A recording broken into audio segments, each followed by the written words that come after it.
Hey everyone, welcome to today's class. और अगर अभी तक आपने चैनल को सब्सक्राइब नहीं किया है तो चैनल को सब्सक्राइब ज़रूर कर दें। आज का फर्स्ट क्वेश्चन है, what is the apparent weight of the person when the elevator is accelerating downwards. तो जब भी हम एलिवेटर या लिफ्ट की बात करते हैं, जैसे ही एलिवेटर अपवर्ड डायरेक्शन में जाती है तो वेट आ जाता है एम जी प्लस ए, और जब डाउनवर्ड डायरेक्शन में जाती है तो वेट हो जाता है एम जी माइनस ए। और अगर लिफ्ट खड़ी है और कोई पर्सन लिफ्ट में खड़ा है तो वेट क्या रहेगा, एम जी। तो मतलब क्या हो गया, अपवर्ड डायरेक्शन में जाने पर वेट क्या हो जाता है, इंक्रीज हो जाता है। डाउनवर्ड डायरेक्शन में जाने पर वेट डिक्रीज हो जाता है और स्टिल में क्या रहता है, सेम रहता है। तो जब क्या है, एपरेंट वेट क्या होगा, जब एलिवेटर एक्सेलरेट कर रही है डाउनवर्ड डायरेक्शन में तो वेट क्या हो जाएगा, less than the actual wait. D क्या आ जाएगा, राइट आंसर। और अगर बात करें कि सडनली जो चेन है वो ब्रेक हो जाती है एलिवेटर की, और आप लिफ्ट, कोई पर्सन है एलिवेटर के अंदर और वो लिफ्ट के साथ नीचे की तरफ जा रहा है, तो लिफ्ट और पर्सन दोनों का ही वेट क्या होगा, जीरो होगा। नेक्स्ट है, the forces acting at a point are called as. जब फोर्सेस एक्ट करती हैं किसी एक पॉइंट पे सेम टाइम पे, तो उन फोर्सेस को क्या बोला जाता है, उन फोर्सेस को बोला जाता है कनकरेंट फोर्सेस। और अगर बात करें सेम प्लेन की, तो सेम प्लेन पे जो फोर्सेस एक्ट करती हैं उन्हें बोला जाता है कोप्लेनर फोर्सेस। नेक्स्ट है, the force acting on a body for a short time are called as. कोई बॉडी है, उस पर कोई फोर्स एक्ट करती है for a short interval of time, बहुत ही कम समय के लिए, तो उसे क्या बोला जाता है, उसे बोला जाता है इम्पल्स। ये क्या आ गई, इम्पल्स की स्टेटमेंट आ गई।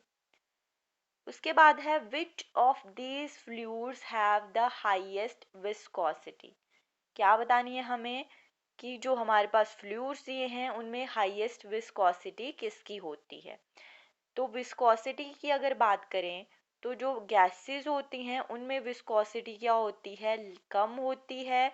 और जो लिक्विड्स या फ्लूइड्स होते हैं उनमें विस्कोसिटी क्या होती है, ज़्यादा होती है। और जो लिक्विड या फ्लूइड जितना ज़्यादा थिकर होगा उतनी ही ज़्यादा उसकी क्या होगी, विस्कोसिटी होगी।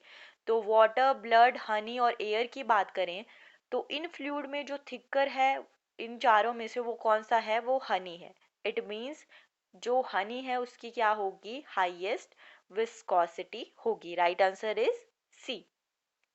नेक्स्ट है, what happens to the viscosity of a liquid with increase in temperature.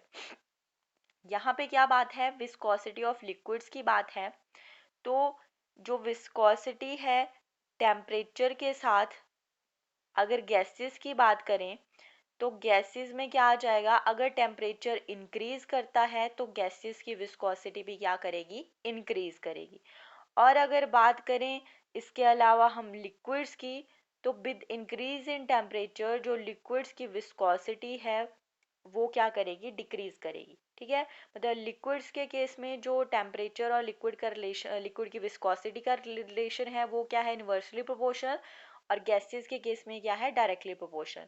तो इसका यहाँ पे पूछा है, विस्कोसिटी ऑफ ए लिक्विड पे क्या असर पड़ेगा अगर हम टेम्परेचर में इंक्रीज कर दें, तो विस्कोसिटी ऑफ फ्लूइड क्या करेगी, डिक्रीज करेगी। बी आ जाएगा हमारे पास राइट आंसर। नेक्स्ट है, what do we call the minimum velocity with which a body must be projected up so as to enable it to just overcome the gravitational pull। हमें क्या करना है, हम हर अर्थ पे खड़े हैं और हमें कोई बॉडी ऊपर की तरफ को प्रोजेक्ट करनी है, ऊपर की तरफ को फेंकनी है। तो जो मिनिमम वेलोसिटी चाहिए उसे हम क्या बोलेंगे, जिस जो मिनिमम वेलोसिटी क्या कर सके, ग्रेविटेशनल पुल को ओवरकम कर सके। ठीक है, तो उस चीज को हम क्या बोलेंगे, उसे हम बोलेंगे एस्केप वेलोसिटी। ठीक है, क्या चाहिए हमें, मिनिमम वेलोसिटी जो चाहिए उसे क्या बोलेंगे हम, एस्केप वेलोसिटी बोलेंगे। नेक्स्ट है, on which of the following the escape velocity of a body does not depend. Escape velocity किस चीज पे डिपेंड नहीं करती है, तो नॉट पूछा है मतलब इंडिपेंडेंट है, तो एस्केप वेलोसिटी इंडिपेंडेंट होती है मास ऑफ द बॉडी।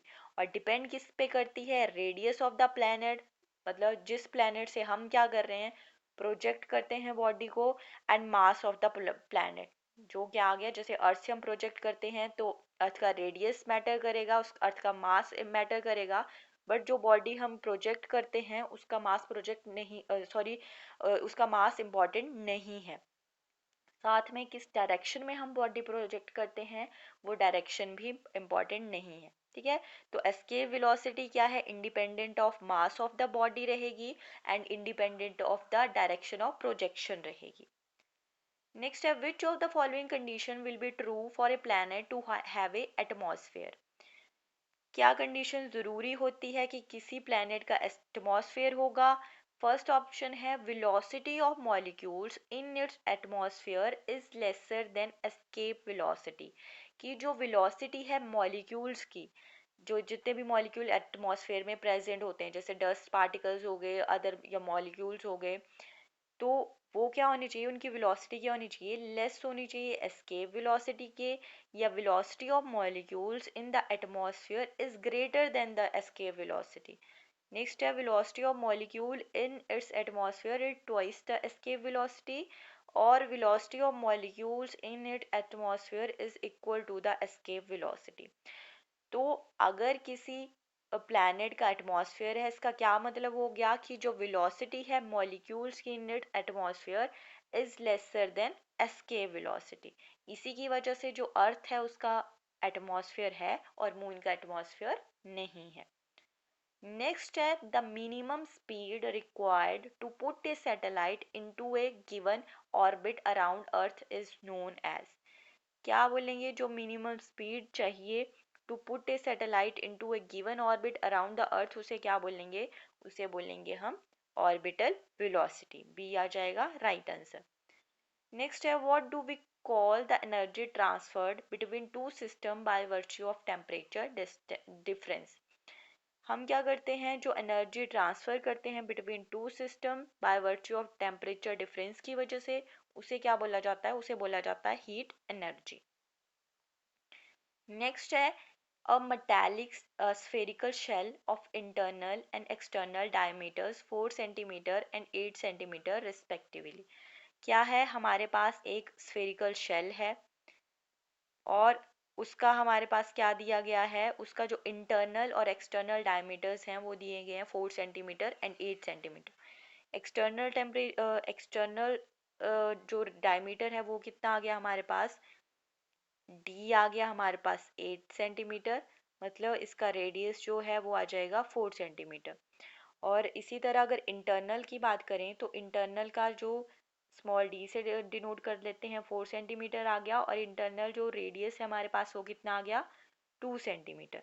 अब क्या बोला, is melted and recast into the form of A cone with base diameter 8 centimetre. इसको क्या कर दिया, इस स्फेरिकल शेल को हमने एक कोन में कन्वर्ट कर दिया, इसको मेल्ट करके। तो इसका जो बेस है उसका डायमीटर तो कितना रह गया 8 सेंटीमीटर। ठीक है, मतलब रेडियस क्या आ गया 4 सेंटीमीटर। हमें बतानी है इस कोन की जो हाइट है वो कितनी है। ठीक है, तो मतलब क्या हो गया कि अब इनकी जो वॉल्यूम है वो क्या रहेगी, सेम रहेगी। तो volume of volume of cone is equal to कितनी रहेगी, volume of spherical shell. Okay, तो कोन की कितनी वॉल्यूम होती है 1/3 पाई आर स्क्वेयर एच, और स्फेरिकल शेल की वॉल्यूम क्या आ जाएगी 4/3 pi r cube minus r cube. तो 1/3 पाई आर कितना आ गया, जो कोन का रेडियस है हमारे पास कितना आ गया 4 सेंटीमीटर आ गया, और हाइट हमें फाइंड आउट करनी है 4/3 पाई आर कितना है हमें, जो एक्सटर्नल रेडियस आएगा मेटालिक शेल का वो कितना आ जाएगा 4 सेंटीमीटर, मतलब 4 क्यूब, और इंटरनल आ गया 2 क्यूब। अब पाई से पाई कैंसिल आउट, 3 से 3 कैंसिल आउट, तो ये आ गया 16h is equal to 4 into 64 minus 8 and 4 into 56, और यहाँ से हमारे पास h कितना निकल आएगा, h सॉल्व करके आ जाएगा 14। तो राइट आंसर आ गया 14 सेंटीमीटर। कितनी हाइट आएगी कोन की? 14 centimetre. B is the right answer.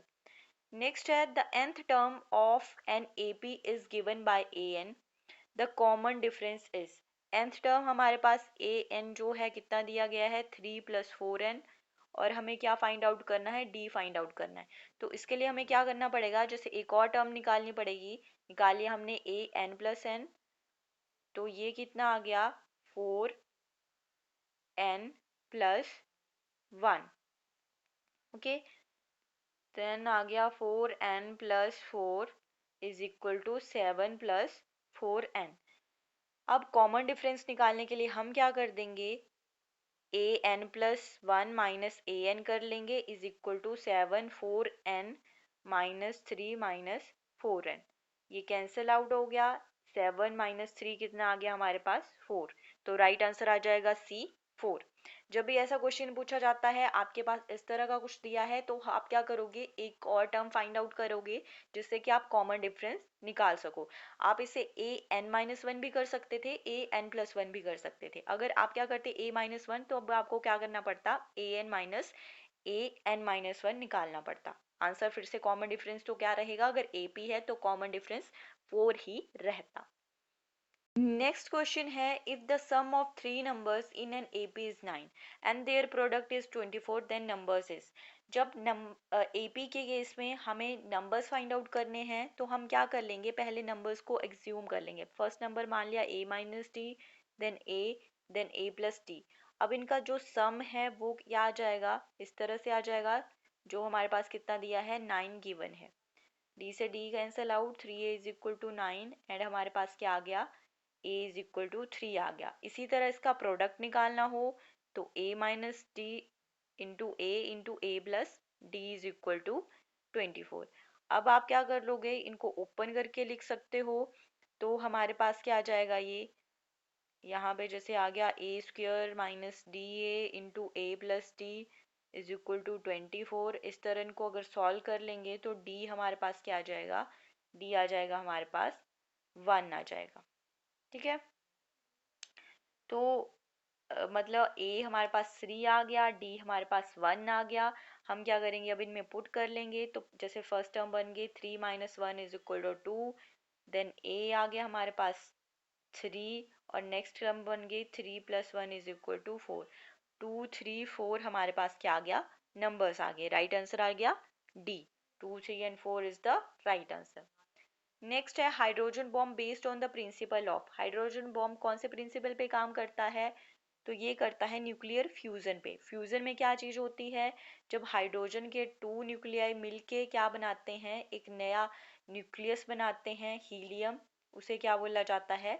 Fusion बोला जाता है। मतलब जब दो या दो से ज्यादा लाइटर न्यूक्लियाई मिलके एक नया न्यूक्लियस बनाते हैं, तो उसे बोला जाता है फ्यूजन। और यही चीज कब होती है? हाइड्रोजन बॉम्ब के केस में होती है। नेक्स्ट है purest form of iron is. Iron की प्योरेस्ट फॉर्म कौन सी है? रॉट आयरन, स्टील, निकल या फिर कोबाल्ट। तो जो रॉट आयरन है उसे क्या बोला जाता है? Purest form of iron. Right answer आ गया A। तो आज के लिए लास्ट क्वेश्चन था। That's all for today and thank you for watching.